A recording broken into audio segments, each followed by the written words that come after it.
Igitondo cy'umugisha kuri mwebwe mwese mukomeje kudukurikira muri aya makuru ndakubwira ko ku munsi w'ejo hagaragaye ibitero biremereye cyane by'indege z'intambara zirimo izitagira pilote byongeye kwibasira ibirindiro by'umutwe wa 23 ndetse byemezwa neza yuko rwose ibi bitero byongeye kugabwa byaje guhitana abasirikare benshi, abasirikare bagera kuri 25 bo ku ruhande rwa 23 ndetse ibi bitero byanakomerekeje abaturage.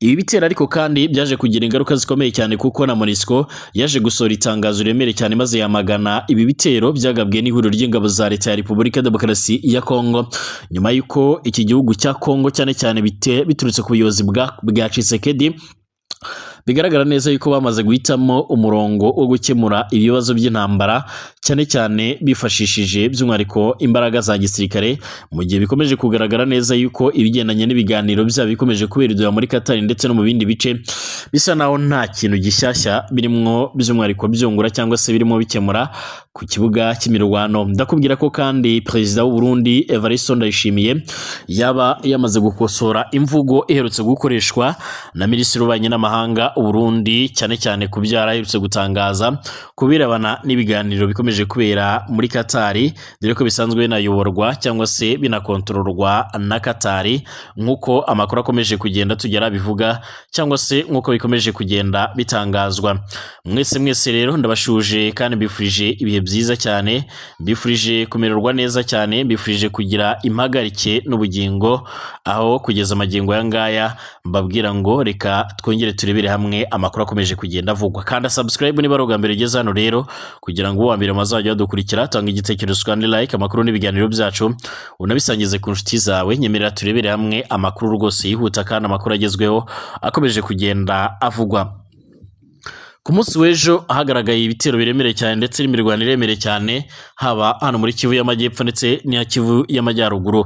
Amakuru y'ibanze aravuga yuko mu nkengero za Uvira no muri Kivu y'Amajyepfo ku munsi w'ejo hagaragaye imirwano karundura, imirwano kandi yongeye gutuma abatari bakeya bongera kwasiga ubuzima nk'uko bikomeje kugaragara cyangwa se nk'uko bikomeje kugenda bitangazwa.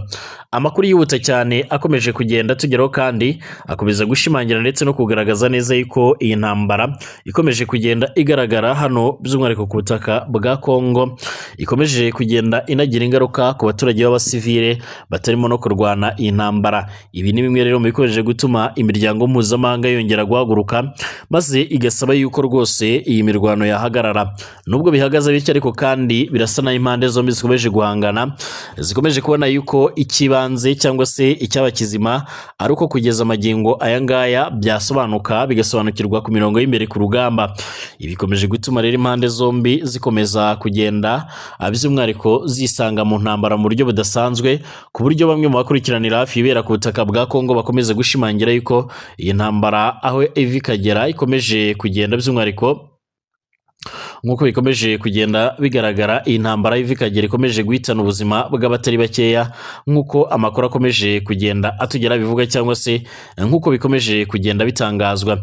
Ibi ni bimwe mu bikomeje gutuma rero n'ubundi hakomeza kugaragara inama zikomeye cyane zishobora kuzana amahoro n'ituze n'umutekano, ariko nanone ukabona yuko nta gishyashya birimo birazanamo nk'uko amakuru akomeje kugenda tugeraho abivuga. Ibisasu by'indege Masisi byahitanye abantu benshi cyane ndetse n'abasirikare benshi baza kugenda basiga ubuzima. Ibisasu byarashwe n'indege za gisirikare z'igisirikare cya Repubulika Demokarasi ya Kongo mu karere ka Masisi mu burasirazuba bwa Repubulika Demokarasi ya Kongo, byahitanye nibura abantu 4 ndetse bikomeretsa abandi bagera kuri 42. Abangaba ni abasivile mu gihe abo ku ruhande rw'abasirikare bo by'umwihariko barenga 20 nk'uko bigaragara. Muri aba kandi bakomeretse b'abasivile harimo abana ndetse n'abagore benshi. Abakomerekejwe bose bakiriwe mu bitaro bya Masisi, ibitaro bikuru nk'uko bigaragara, ibitaro by'icyitegererezo muri ako karere nk'uko byatangajwe n'ishyirahamwe ry'abaganga batagira umupaka nk'uko amakuru akomeje kugenda tugera bivuga. Hari by'umwihariko hari kuwa gatanu tariki ya 2 z'ukwezi kwa mbere 2026 Amakuru atangwa na MCF avuga ko igisasu cyaturutse ku ndege idafite abapiloti izwi nka drone y'ingabo za EDC kibasira ibirindiro by'umutwe wa 23 ndetse kiza gusandara mu buryo budasanzwe kibasira n'abaturage batuye mu gace ka Monti Ngaliema Imasisi Centre. Abakomeretse bahise bitabwagaho n'abaganga bo muri ako gace ndetse n'amatsinda y'abaganga batagira umupaka. Byemezwa ko abantu 4 bapfuye ako kanya, abandi benshi baza gukomereka. Iri tsinda ry'abaganga batagira umupaka ryagaragaje ko Masisi iri mu turere dukunze rero guhura n'ingaruka zikomeye cyane z'imirwano mu burasirazuba bwa Kongo, cyane cyane ibitero byiganjemo ibyo mu kirere by'izi ndege zitagira abapilote. Iyi ntambara kandi yakomeje gukomera mu cyumweru gishize hagati ya M23 ndetse n'ingabo za leta ya Kongo zifatanyije n'imitwe yitwaje intwaro y'abazarendo, bikomeza guteza impfu zikomeye cyane ndetse n'imurwa ry'abantu benshi cyane ndetse no ku ruhande rw'abasirikare. Mu itangazo ryasohoye kandi ku mbuga nkoranyambaga n'abaganga batagira umupaka bagize bati mu burasirazuba bw'igihugu hose abaganga bacu bakomeje kubona ibikorwa by'ubugome ku baturage ndetse no kutubahiriza amasezerano mpuzamahanga hagamije kubarinda ndetse no gutanga ubufasha bw'ubuvuzi ndetse n'imibereho. Turasaba impande zose ziri mu mirwano guhagarika ibikorwa byose bishobora gushyira ubuzima bw'abaturage mu kaga ndetse no guteza ibyago ku mibereho yabo. Icyakora abari mu mirwano ibi ntago babyumva kuko icyo kibaraje inshinga nuko buri ruhande rwose rwatana insinzi nk'uko amakuru tugera bivuga. Amakuru yaho byabereye kandi yemeza ko abantu 4 bapfuye, abandi benshi barakomereka, ariko imibare ya nyayo by'umwariko ku ruhande rw'umutwe wa 23 kuba barakomeretse n'abapfuye ntirajya agaragara. Gusa bamwe mu bahegere bavuga yuko abarenga 20 basize ubuzima, abandi benshi bagakomereka nyuma y'uko izi ndege zasutse umuriro w'ibisasu ku bice birimo ibirindiro by'umutwe wa 23 hano muri aka karere, ariko kandi biza no gusandara binagira ingaruka ku baturage nk'uko bikomeje kugenda bigaragara. Abaturage bo muri ako gace kandi bavuga ko ubu ngubu hari ubwoba bukabije nyuma y'ibi bikorwa by'indege byibasiriye abaturage nk'uko amakuru akomeje kugenda atugera bivuga. Iyi si kandi ikomeje kurangwa n'intambara ku buryo budasanzwe. Reka nkubwire ko kandi Perezida Evariste Ndayishimiye uyoboye igihugu cy'u Burundi akaba ari n'umwe mu bafite ingabo nyinshi ku butaka bwa Repubulika ya Demokarasi ya Kongo, hari icyo yaje kugenda avuga. Perezida Evariste Ndayishimiye ntavuga rumwe na minisitiri we wavuze ko Katari ikomeje kwica amasezerano y'amahoro muri Repubulika ya Demokarasi ya Kongo. Perezida w'u Burundi Evariste Ndayishimiye yatangaje ko igihugu cye giha agaciro kandi gishimira uruhare rukomeye cyane leta ya Katari imaze kugira mu buzima ndetse no mu buhuza no gushakira amahoro ikibazo kimaze igihe mu burasirazuba bwa Repubulika ya Demokarasi ya Kongo. Ibi ngibi yagarutseho kandi mu butumwa yashyize ku rubuga rwa X mu gisa no gusobanura ndetse no gukosora imvugo yari iherutse gutangazwa na minisitiri w'ububanyi n'amahanga w'u Burundi, ikaba yarafashwe nabi mu buryo budasanzwe. Ibi byatangajwe na Perezida Evariste Ndayishimiye, by'umwihariko bikaba byarakurikiye ubutumwa Minisitiri Edouard Bizimana yari yanditse ku wa 6 nijoro kuri X avuga ko ari ingenzi gushimangira uruhare rubi rwa Katari mu gukoresha ijambo ndetse n'amafaranga yayo, bigatuma rero leta z'umwe za Amerika zitagira icyo zikora ku kibazo cy'umutekano muke mu burasirazuba bwa RDC. Muri ubwo butumwa kandi Minisitiri Bizimana yanashinjije u Rwanda gukomeza gufata uduce twa Repubulika Iharanira Demokarasi ya Kongo binyuranyije n'amasezerano ya Washington DC mu gihe Amerika ngo itagira cyo ibikoraho. Mbibutse ko kandi yaba leta y'u Burundi yaba leta ya Kongo n'ibihugu bimwe byo mu rengero bw'isi bakunze kumvikana bibasira u Rwanda bavuga ko u Rwanda rwo rukomeje kugira uruhare muri izi ntambara zikomeje kubera ku butaka bwa Kongo. Nyuma y'ubwo butumwa kandi bukomeje guteza impaka ndetse n'ibitekerezo bitandukanye ku mbuga nkoranyambaga, Minisitiri Bizimana yahisemo rero kubusiba. Icyakora kuri iki cyumweru nimugoroba Perezida Evariste Ndayishimiye yagaragaje ko hari hakenewe gusobanura ndetse no gushyira ku murongo ibyo byatangajwe, nubwo rero atigeze atunga urutoki minisitiri nyirizina.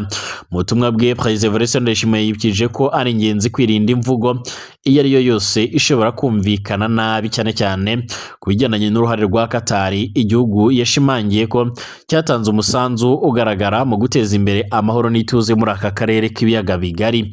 Kugeza ubu leta ya Qatar ntiragira icyo rero itangaza ku mugaragaro ku byavuzwe na minisitiri mu Burundi. Uburundi kandi bufitanye na RDC amasezerano y'ubufatanye mu bya gisirikare atuma ingabo zabwo ziri mu burasirazuba bwa Repubulika Demokarasi ya Kongo zifatanya n'iza RDC mu kurwanya imitwe yitwaje intwaro harimo n'umutwe wa M23. Ibihugu bimwe rero byo mu burengerazuba, umuryango w'abibumbye ONU ndetse n'abategetsi bo muri Kinshasa ndetse na Gitega bakomeje gushinja u Rwanda gufasha uyu mutwe, mu gihe kandi Kigali yo ikomeje kugenda ibihakana yivuye inyuma, ikavuga ko yafashe by'umwihariko gusa ingamba zo kwirinda ndetse no kurinda umutekano wayo nk'uko amakuru akomeje kugenda atugera bivuga.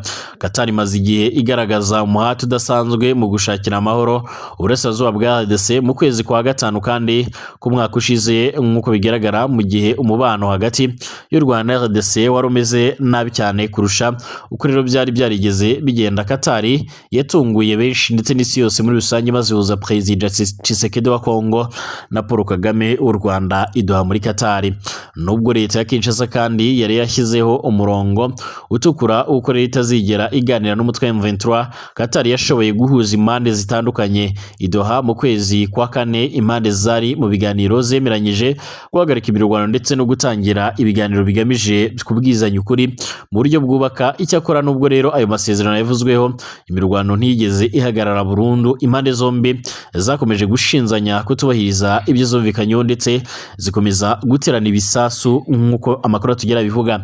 Kuri ubu rero hari ibimenyetso by'uko ibiganiro byabiraga idoha byahagaze, ndetse hakaba n'amakuru ataremezwa ku mugaragaro avuga ko leta ya Kinshasa yaba yarivanye muri ibi biganiro.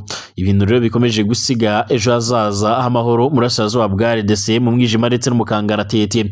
Ibyatangajwe na Perezida Evariste Ndayishimiye kandi byafashwe nk'ikimenyetso cyo gusubiza ibintu rero mu murongo wa diplomasi ndetse no gushimangira ko Burundi bukomeje rero kubona Qatar nk'umufatanyabikorwa w'ingenzi mu gushaka amahoro, mu gushakira amahoro akarere kose k'ibiyaga bigari. Mbashimire mwese abakomeje kudukurikirana n'abakomeje kubana natwe, bifuje kandi gukomeza kugira impagarike n'ubugingo ndetse no gukomeza kugira ubuzima bwiza. Twongere gusubira mu masaha ari imbere turebera hamwe amakuru akomeje kugenda avugwa.